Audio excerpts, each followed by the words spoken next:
isolated and don't allow that compartmentalization to happen when you're thinking about this kind of stuff.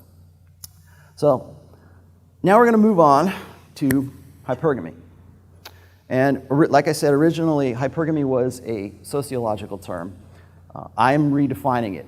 I'm taking this and I'm turning this into something that I really think that red pill men should be able to understand and to use, make something that's useful for them. I think we need a much broader, I hope this works, broader definition here. Well, hypergamy is based on a woman's menstrual cycle.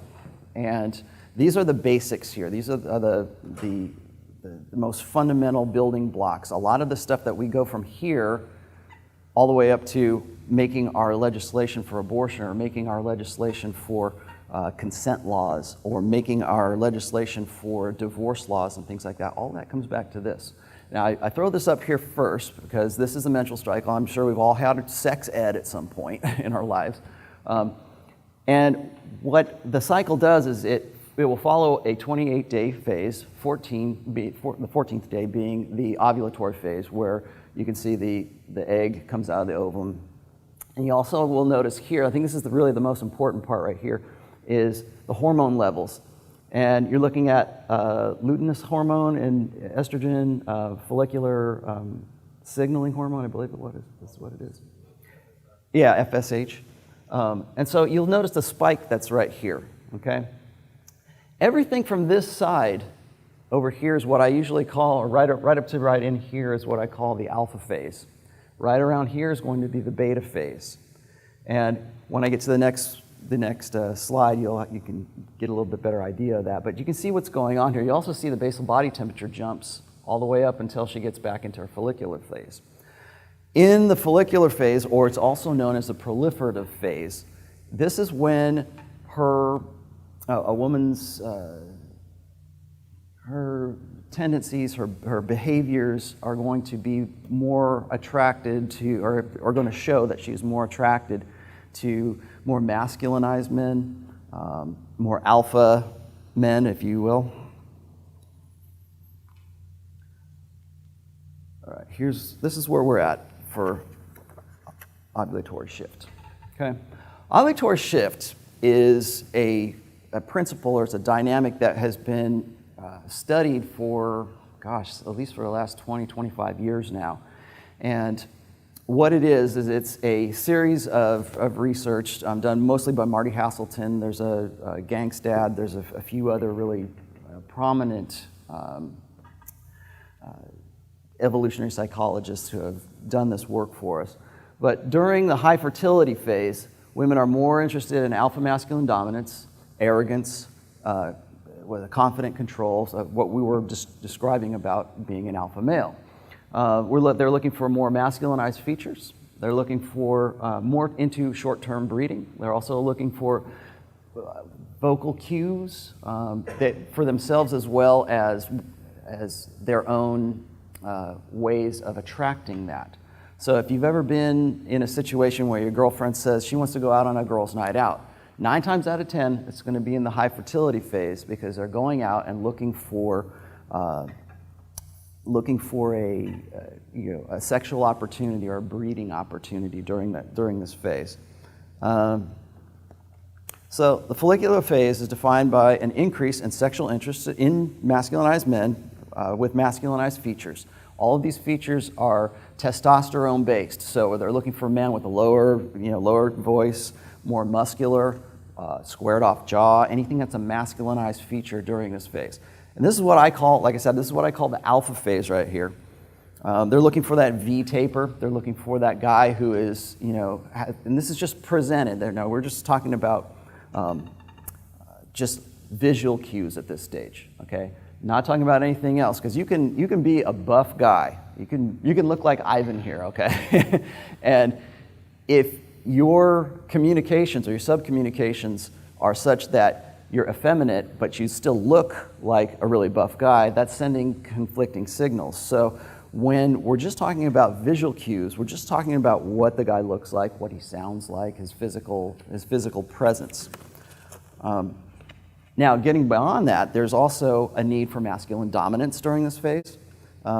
They're looking for confidence and assurance, confidence as well as assertiveness. Pretty much any kind of high testosterone cues at that point.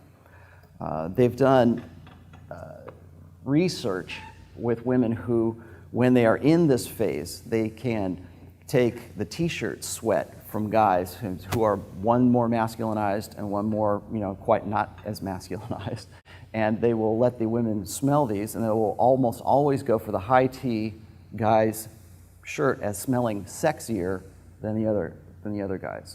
So there's also an olfactory cues that go along with that as well. So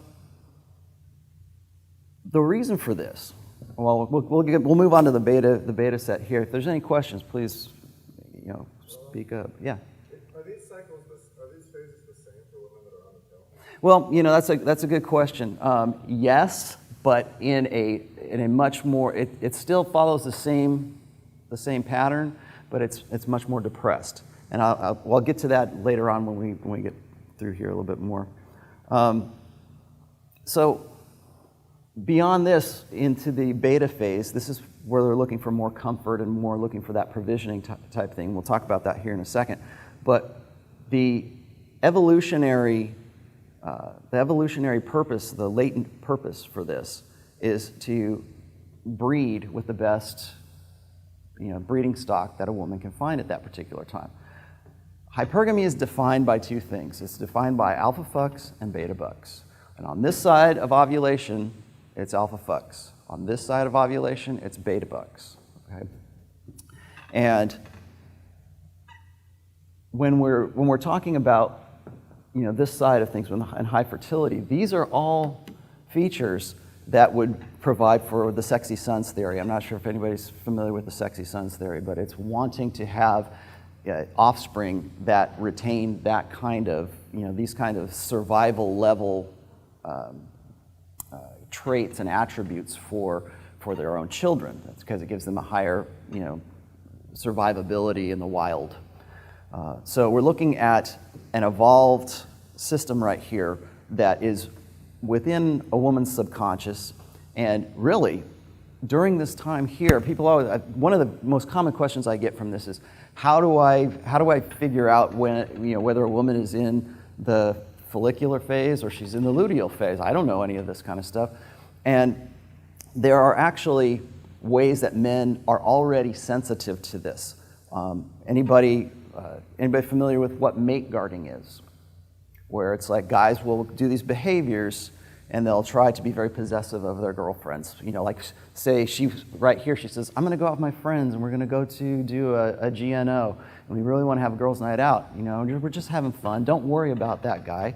And so what does the guy do is he tries to say, no, bitch, you're not going anywhere. You're my girl and I'm keeping you around. The other behavioral stuff that happens during this is with women who are in a paired set, whether they're married or they've got a long-term boyfriend, if they are not satisfied with that guy at this particular stage, that's when they start nagging, and that's when they start, making the relationship terms very, very difficult for that guy, and to the point where it comes to a head, and she just says, "Fuck you, I'm out," slams the door, and goes off and does her own thing, and then 2 days later comes back in her luteal phase, and I'm sorry, I shouldn't. I didn't mean to. I don't know what came over me. Well, she probably really didn't know what came over you. However, there are cues and triggers that guys understand that their woman is in the ovulatory phase.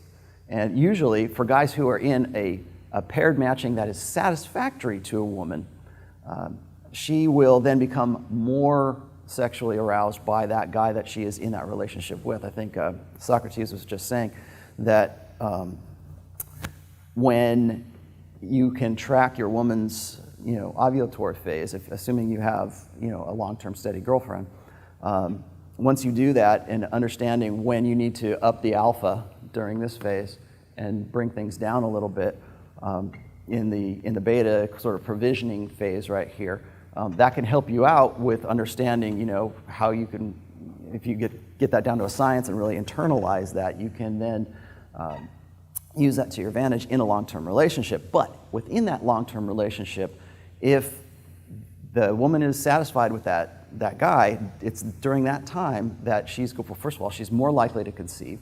And second of all, she's more likely to have a higher proceptivity to wanting to have sex with that guy.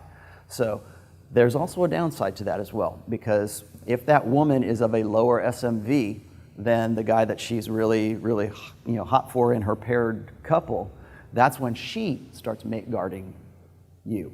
She's the one who will say, I don't want you going out, and she'll get really, really super jealous. And most of the times when that happens, it's almost always right here, because she can tell other women, and women are sensitive to the cues and the subconscious cues to knowing when another woman is in her ovulatory phase. So during this phase, women will start dressing sexy. They'll start putting on different clothes, and they feel sexy. They report feeling sexier during this particular phase. Now, I'm going to move on a little bit here because this is good. I might come back to that. These are the behavioral functions that go along with this. So during the peak fertility phase, she might not know this. A lot of women don't really understand what it is that they're going through when they're doing this, but their voices will drop. Everybody ever hear the sexy voice, and the woman talks to you like this, and it says, yeah, I really want to get it on. That's when you start talking dirty and everything, but the voice intonations come down. That's when sexy voice sort of manifests itself during that phase. They also smell different too. There's also, similar to the t-shirt test, women when they're in their ovulatory phase, they did the similar t-shirt test for guys of which one smells sexier, the girl who's in the high fertility or the girl that's in the low fertility, and almost unanimously, it's always in the high fertility. There are ways that guys perceive this stuff, and you don't even know that you're really doing it sometimes. If you see a girl at a club, there's like some very obvious things. Like if you see a girl that's by herself in a club or by herself having a drink in a bar, and she's dressed up hella sexy, and she doesn't have any guys around her, and she's just basically on her own, what does that say? That says, I'm looking for some kind of companionship. Well, that's easy. That's the extreme end of things. Then back that off by order of degrees as to the subtlety with which a woman will dress. During that particular time, if she's, maybe it's your female boss. Your female boss, suddenly she's dressing a little bit differently for that particular week, and then the week afterwards, she's really super bitchy. So those are some signs that guys can use to pick up on that. Now there's cognitive signs and then there's subconscious signs. So you might see her behavior change a little bit differently during this time. It might be, well, why is she acting that way? Why is she, you might ask things. I have a post called Gut Check. And that's about the time when guys start, checking the phone to see if is she cheating on me. They might not have any reason to believe she would ever cheat on them, but that'll be the time where that jealousy kind of comes out. And I really feel like jealousy on the part of men is really an evolved mechanism to ensure paternity. And I'm about to get into that here in just a second here, but ornamentation, feeling sexy, flirtation increases as well during this particular time. Vocal cues, scents. The other thing I should also say is if you have a daughter, as I do, during the high fertility phase, there's research that indicates that daughters will avoid their fathers and they will avoid their brothers if they have them during this time, because again, anything that can get away from that can get in the way, I should say, be an obstacle to them becoming pregnant is something that even their hindbrains are really already making contingencies for. So as they get up to, feeling sexy, or maybe they're more flirtatious, maybe they've got a guy that they really want to get with, well, they can't do that if dad or brother's around. And so they'll tend to avoid those relationships until afterwards. So that's yet another manifestation of high fertility. All right, low fertility. On this side, let's come back. On the low fertility side, this is what I call the beta side, and this is the don't think blue pill means beta, I'm just saying beta side here for provisioning. They're looking for comfort and rapport. They're looking for feminized facial features, something that makes them feel comfortable, something that makes them feel secure. For long-term provisioning, familiarity, security, parental investment. This is where women want to feel safe. And it kind of goes back to our hunter-gatherer beginnings where the men were there to be the protectors. And it's during this phase that they're more open to, like, say, talking to you as if you're an emotional tampon. Okay, I'm sure anybody familiar with the emotional tampon effect, that's where you've got a woman who is, goes out and has sex with a hot alpha here, and yet comes back over here and regrets it and wonders why he's not calling her back. And this is where all the beta orbiters live. Okay, these are the guys who are saying, "Oh, it's okay, babe. Don't worry. I'm there for you. I would be your perfect boyfriend." And it's during this phase that she's going to complain and bitch and cry about the guy that she had sex with a week ago over here. And this is where a lot of more beta blue pill guys kind of lose it, because they think that during this is where they got it. They think that this is where their strength lies. I'll tell you right now, that is not where your strength lies.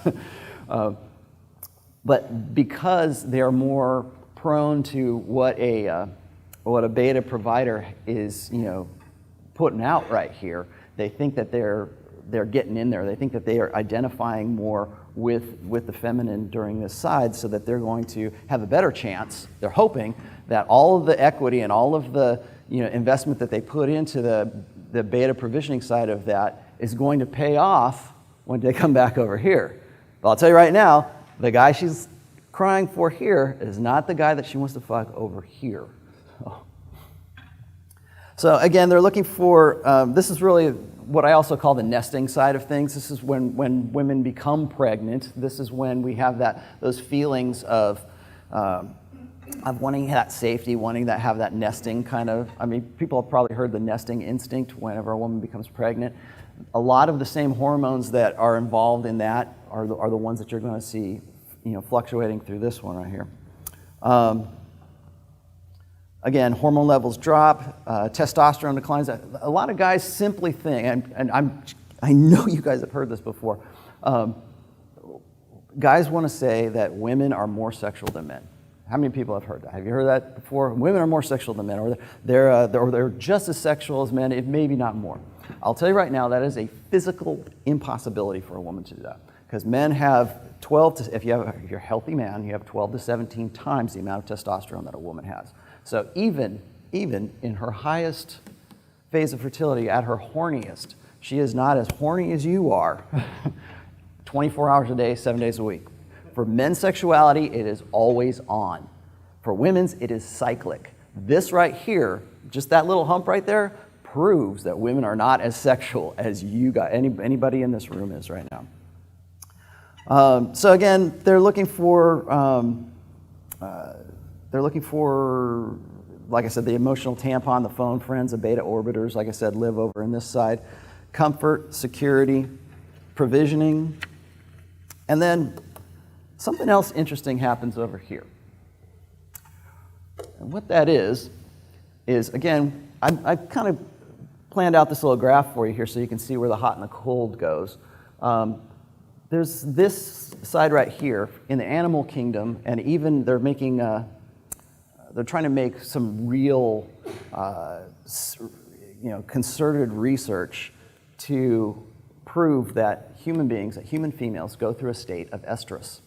And I don't know if you guys understand what estrus is, but most mammals go into heat, like a dog goes into heat. It's a part of human biology and primate biology that we have what's called a concealed estrus or concealed fertility. And usually that's so that the primate or the human or the human female can use that concealment to be better provided for, has an increased survival chance for that. But during this, I've got right here is peak fertility, I would say is right around 12 to 13. 14 being the day of actual ovulation. So this is like I said, the alpha phase right here is in estrus. Beta phases are here.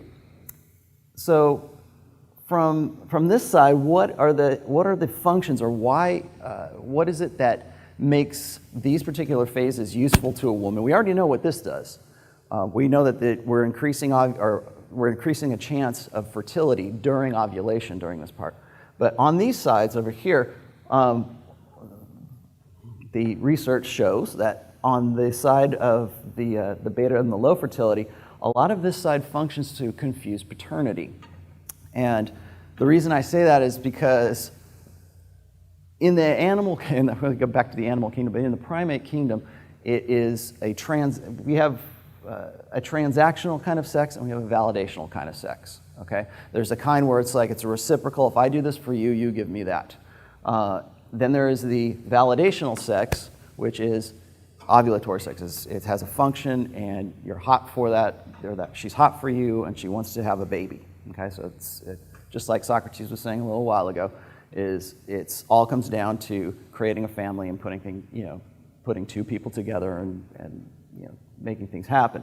Now, for men's sexual imperative, men's sexual strategy is a lot different than women's sexual strategy, obviously, as you can see here. But the one thing that, up until we had DNA testing, the one thing that men could not ever really 100% determine all the time is paternity. And in like bonobo colonies, in gorilla colonies, and primate colonies, usually this is the side, or this is the time when that transactional sex happens, when it is about the beta male bringing food and grooming and picking nits off the off the female to have breeding rights to her, have sexual rights to her. And as long as she's not in her estrus phase, she's okay to do that. She's okay with, okay, maybe I'll have sex with this beta guy because he's going to help me out this way. Or maybe if I lead him on, if I'm a prick tease, I can get him to shovel the snow off of my car. With this side, it's like I said, it's to confuse paternity. And over here, we've got transactional sex, which is do something for me and I'll do something for you. Now, I think, and I just don't want to go too far off of here, it's my belief that part of being masculine and part of being a male at all really is to have a deep desire, I think a psychological desire for paternity. And there is a deep desire for a need for certainty in that paternity. And to know that kid is yours. It happens in high order mammals all the time where if a alpha male comes in and the previous alpha male was killed or run off or whatever, that incoming alpha male will go and kill the offspring of the preceding alpha male. And that's because he wants to know damn well that if he is breeding and he is going to invest himself, which is part of parental investment, if he's going to invest himself and his resources in mating with this woman, he needs to know 100% sure that kid is his own. And this is right here. On this side over here, it's usually a time to confuse that and keep that alpha male kind of in the dark as to what his paternity situation really is. So when you have like a group, when you got it, like I think really one of the ways that women have evolved socially as a group is to protect against that, is to protect against having an incoming alpha or whoever come in and kill off the offspring. And so women tend to collectivize their social resources so that they're all, so that we can't tell whose baby is whose baby.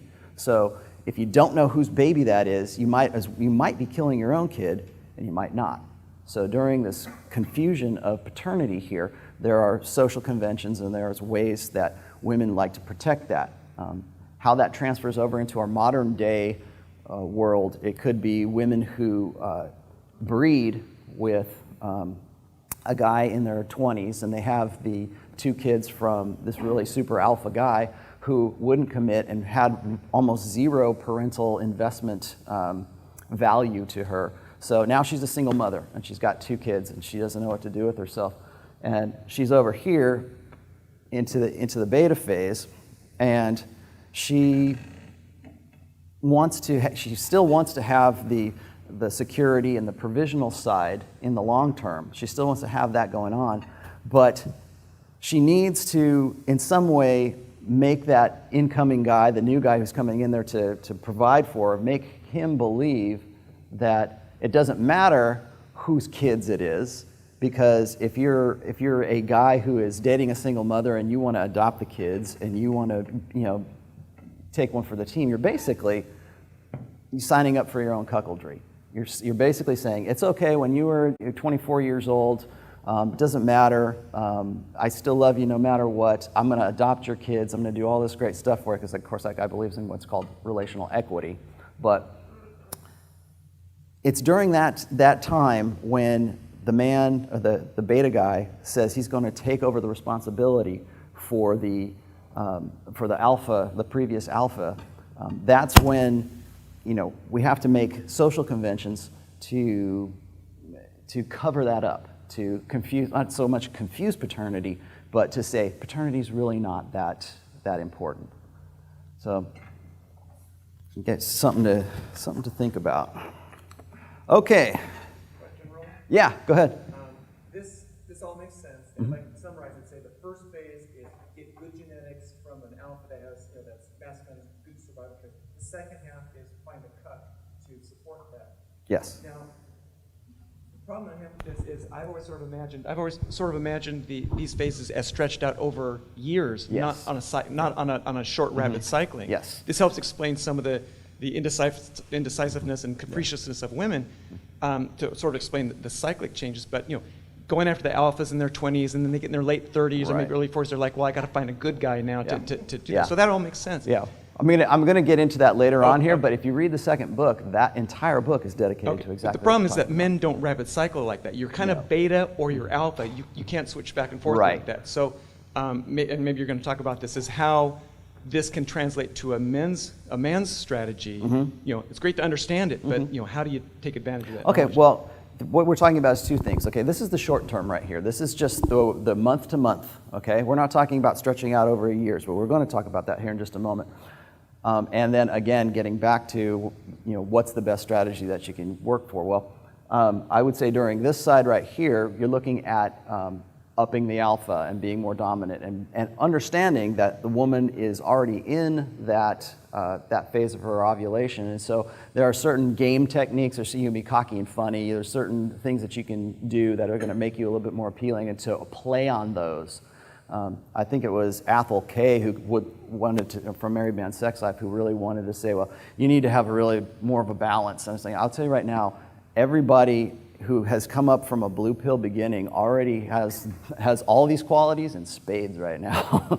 You need to up the alpha. You don't need to worry about so much, I'm going to hold her hand and make sure that she's safe and secure. This is pretty much what most guys in their blue pill conditioning, this is what they're raised for. They're not raised for this. This is for the 20% of guys who get 80% of the women, okay? This right here is the rest of those guys. This is the beta male territory over here, because they think that if they can comfort her, if they can have this rapport with her, that's going to be what gets them in later on. And they don't realize that they don't have what it takes to turn her on when it comes into that particular time. I'm glad you asked that, because, there it is, strategic pluralism.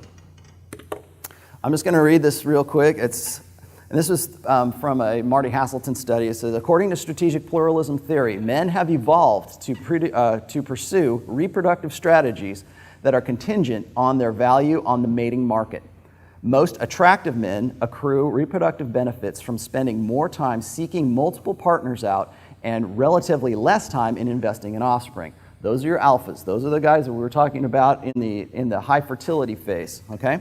In contrast, the reproductive effort of less attractive men who do not have the same mating opportunities is better allocated to investing heavily in their mates and offsprings and spending relatively less time seeking additional mates, okay? Those are the guys who are on this side. Those are the guys who are on this side. This is where you're going to spend more time on a singular woman And this is really mostly beta game. This is beta strategy. It's the guy who is waiting to take his shot. I call this in the first book, I call this the sniper mentality, where the guy is just there and he's waiting, and we're just friends right now, but man, as soon as she needs me, I'm going to take my shot, and that's when I'm going to prove my worth, and she's going to really be into what I'm giving her.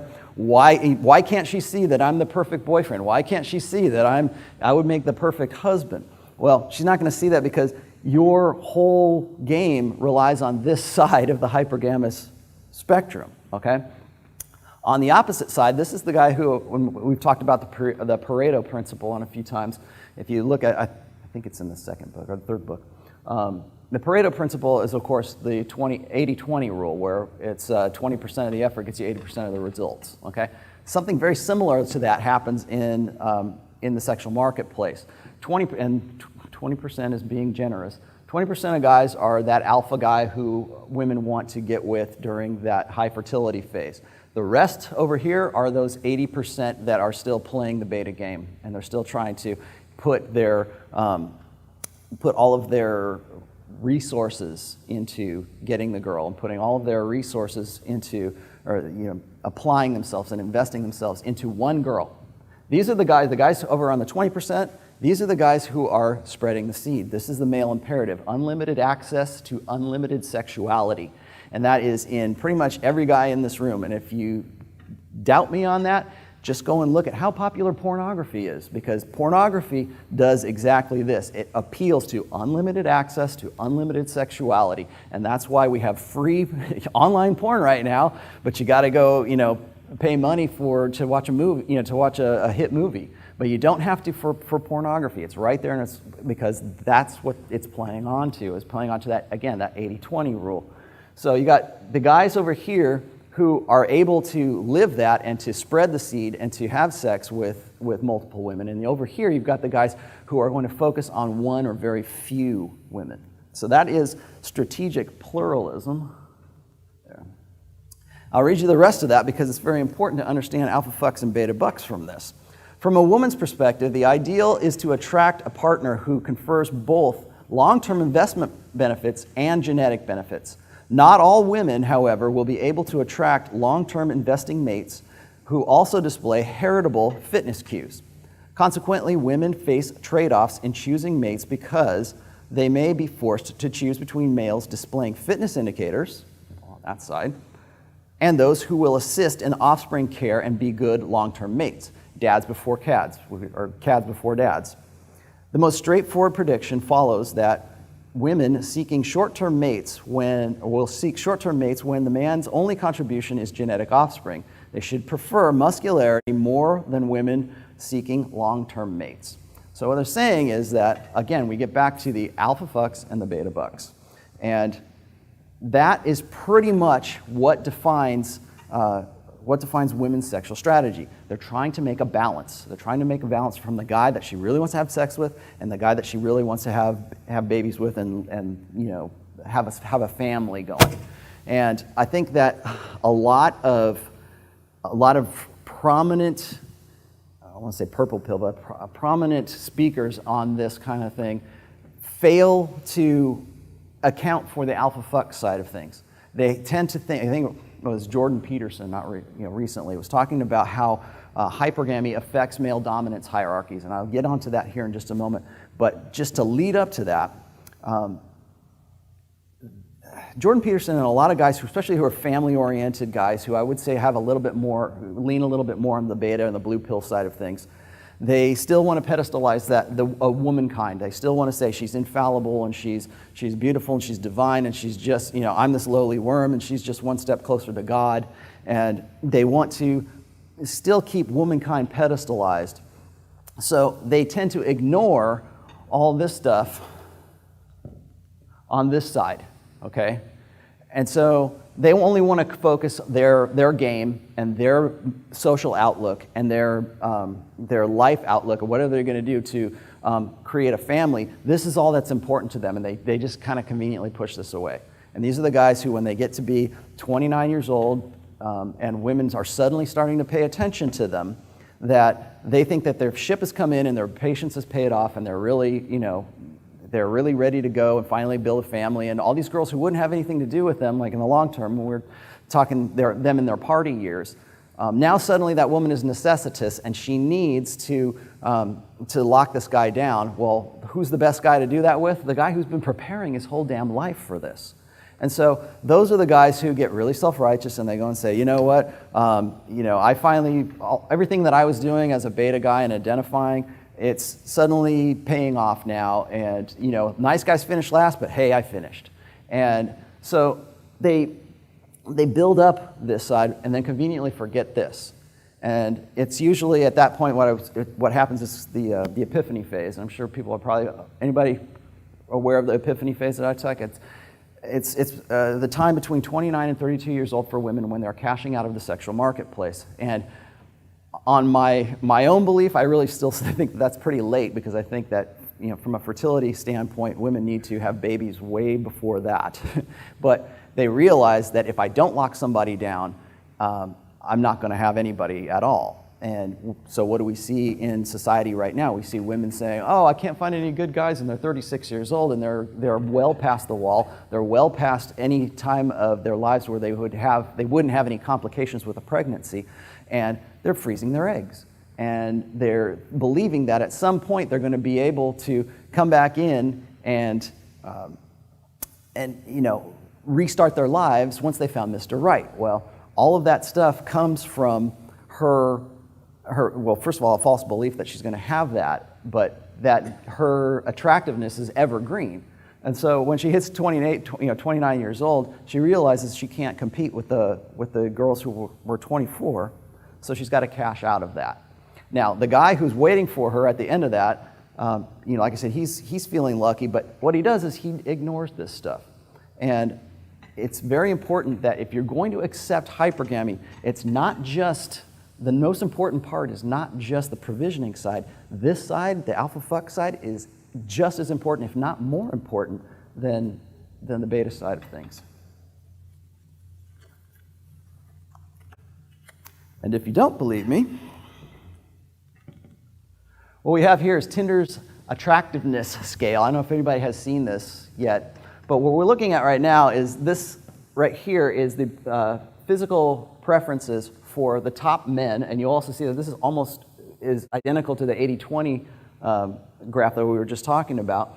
And we see male advantage and we see female advantage in Tinder. And this is based just solely on women choosing the best guy, the best looking dude that they can find on Tinder. So you are at a decisive disadvantage if you are on Tinder right now and you don't have a six-pack abs and you don't look good, because we're not talking about game. There is no game on Tinder. There's only you showing off your physical side. But this makes a very good measurement tool for understanding women's alpha side sexuality.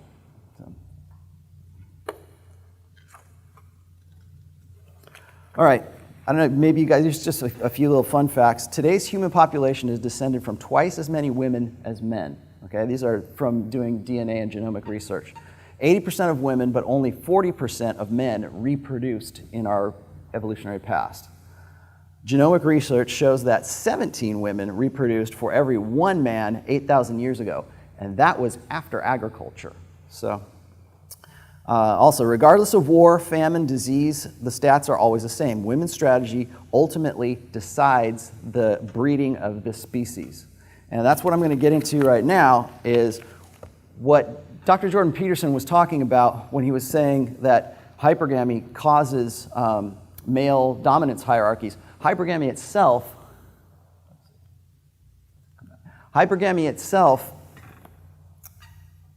is responsible for so much more than we really want to let on. Women like to complain about the patriarchy. They say, oh, well, we want to smash the patriarchy, we want to destroy it. The reason that the patriarchy exists at all is because of hypergamy. Because what you've got is, when you've got women who are selectively picking the top 20% to breed with, those men are going to create dominance hierarchies to be the one who gets to be the one who's breeding. So there's a lot that goes on from just the base, fundamental biological parts of hypergamy. that move into our social strata. And like I was saying before, we have our divorce laws, our abortion laws. Abortion's a great one.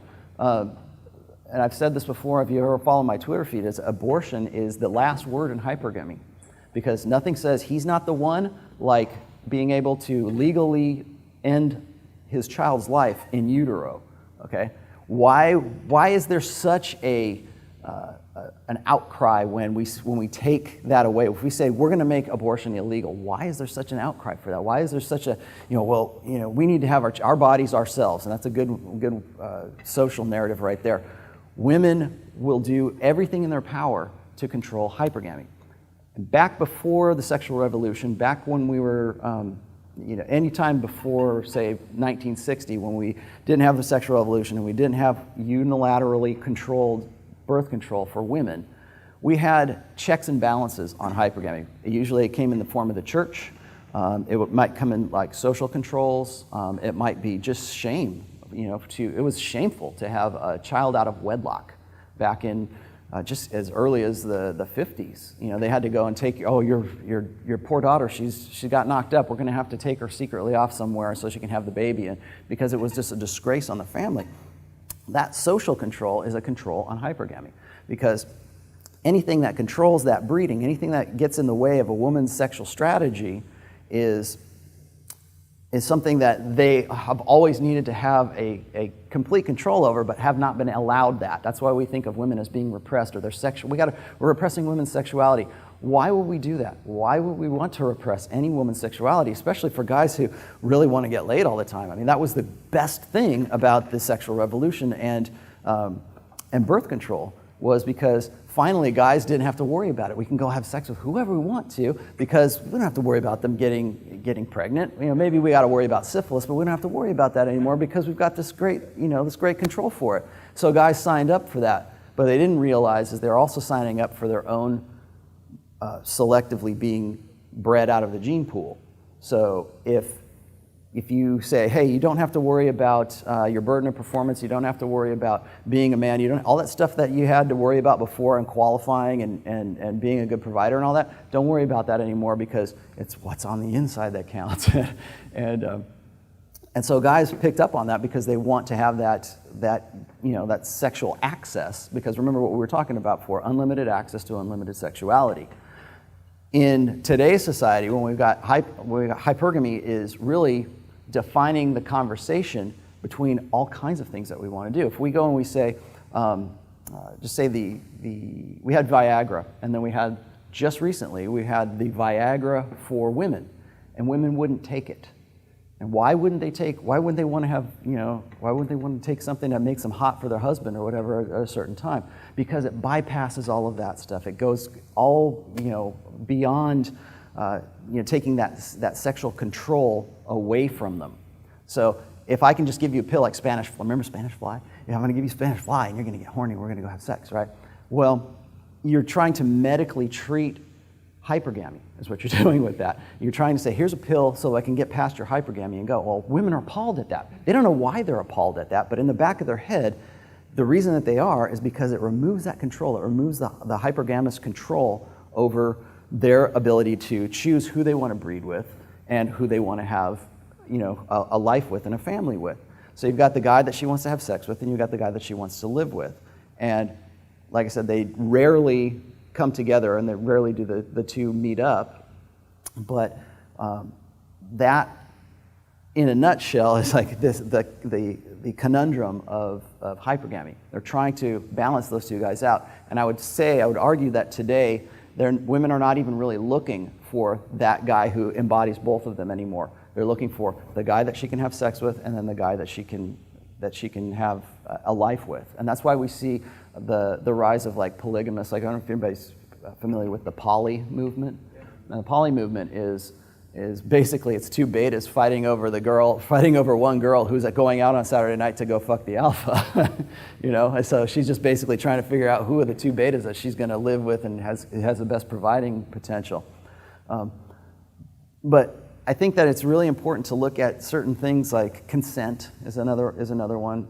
We have consent laws that are specifically designed to give women that control, that absolute complete control. We're going to outlaw, and I think in Great Britain right now, there's a law on the books that says if you go and you approach a woman on the street, it's considered a hate crime right now. Okay, well, why? Why would that be? I can't imagine that. Well, it's because women want that hypergamous control. They don't want that guy coming on to her to, to say, hey, babe, let's go on a date. Let's go, these guys doing a day game. They don't want to have to deal with that if that's not what they want.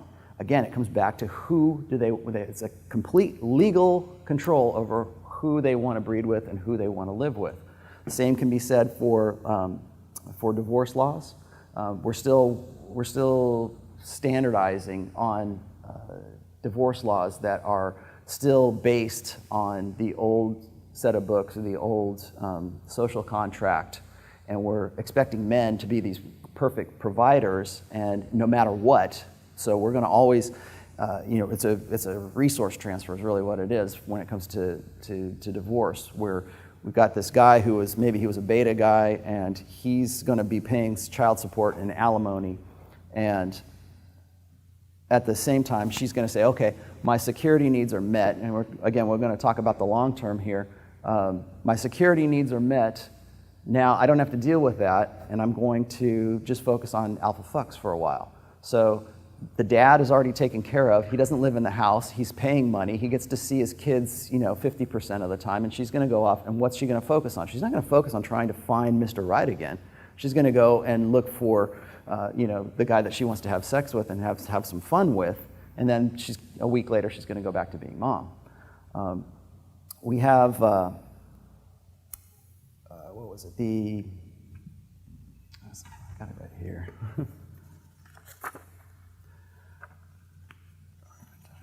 Tendencies. Oh, there's another one. Consent, domestic violence.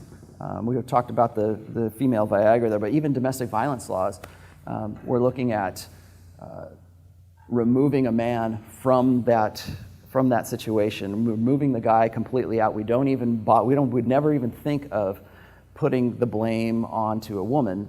We always think that it's the man if it's the police go into a domestic violence situation, it's always the man that's going to be removed from the house, and women are always going to stay there. Why? Because that's a safe place for wherever the kids are. And so we even base our laws, our domestic violence laws, and our divorce laws, our abortion laws, our consent laws are all fundamentally influenced by hypergamy. I think are we getting down low on time right now? Oh, you got me right there. Okay, you know what? I'm going to open it up to questions right now because that's what I'm best at. Max, hang on. Oh, hang on. Got you by name, buddy. Thanks. In your book, you talk about how men are the true romantics. Yes. And can you elaborate a bit more on that? Because from what I understand, men do have, we do select women based on like fertility and vitality and stuff like that. So we do kind of select for more superficial traits and everything. Right. So how are we still the true romantics? That goes, I'm going to actually talk about this in tomorrow's speech, but that goes back to the fundamental differences between men and women and our outlooks on life and first of all, how our mental structures work, okay? Men, in my estimate, men are more outward looking. We're more idealistic. That's why I would say that men's concept of love is based on idealism, whereas women's concept of love, again, it comes back to hypergamy. Who's going to be the best for whatever it is that she needs at that particular phase in her life? So it's not that women can't love, and I'll say that to the camera right now. I never have said that women are incapable of love. I said that their definition and their concept of love is completely different than it is from men. And that's one of the things that throws guys off. They think that women and men share the same mutual definition or mutual concept of love, okay? And that's why I say men are the true romantics, because all the most romantic things that you can think of in this world were invented by a man. Everything, I'm going to give you flowers, I'm going to go, how can I profess my love to you? And all of these things that we think of as romantic gestures, all of that really came from courtly love and way back in the medieval times in the Renaissance, which of course chivalry, I also argue, is a form of feminism. It's a form of promoting the feminine imperative. But again, the reason that I say men are the romantic ones is because we think that love matters just for the sake of love. Okay, because we don't have hypergamy. We don't have anything that's even like this. If anybody wants to debate me on the fact that we don't have hypergamy, I'd say all you got to do is look at the attraction floors for women. Women want to get with a guy who is at their same level of SMV or higher. Men will go lower, higher, whatever they can get. Okay, but women, because of hypergamy, are only looking to go up. And they'll be happy to get with a guy who is, like, say she's a 6 and he's a 6, okay? She's happy to go out with him as long as he brings something else to the table. If he's got provisioning and if he's a good cook or whatever the hell it is that he's got that sort of his value added and they're the same level, then she's okay with that. But I was telling these guys last night is that women want to look up. They want to look up to that guy and they want to have some sort of admiration for that guy. And that's a reflection on their self-image as to who they can get. And so they're constantly looking for the higher up thing, whereas guys, on the other hand, they're looking for something idealistic. They want to think that they can, despite any performance, whatever it is that they had to do to get it, they want to be able to put that to the side and still be loved just for the sake of love. And that's why I say that they're idealists. Ivan. I have a question for you with respect to dread. Okay, dread, yeah. And not from a standpoint of a tactic or strategy of men, but the role that dread plays within women's sexual strategy. Because it's inherent, my assumption is that it's evolved to benefit them. So how does that benefit them? How does that evolve as a beneficial trait? And number one. Number two, do you see that correlating to that estrous cycle? Yes, I think that when it comes from an overall effect, hypergamy cannot afford to miss an opportunity to be optimized. So, and that's the final word on this whole thing is I don't want anybody in here to think that hypergamy is some insurmountable mountain that they can't get over. There's many different ways to actually put this to your best advantage and to actually make hypergamy work for you. When it comes to dread is the fear, when you're single, the dread for women, or what I call competition anxiety, is that they're going to miss that opportunity. They're going to miss the opportunity to have sex with a hot alpha and lock him down. Another personal anecdote, in my rock star 20s, I would get with, I used to have a regular girlfriend, but she wasn't my girlfriend at the time, but I had just met up with this girl, and she was on the rag. And, I don't know, I'm not red pill, I don't know anything about this by this time. But she's on the rag, and she sees me as, a prime opportunity to go have sex with. Now, most women, according to that scale, she wouldn't have sex with me because she's obviously in her luteal phase.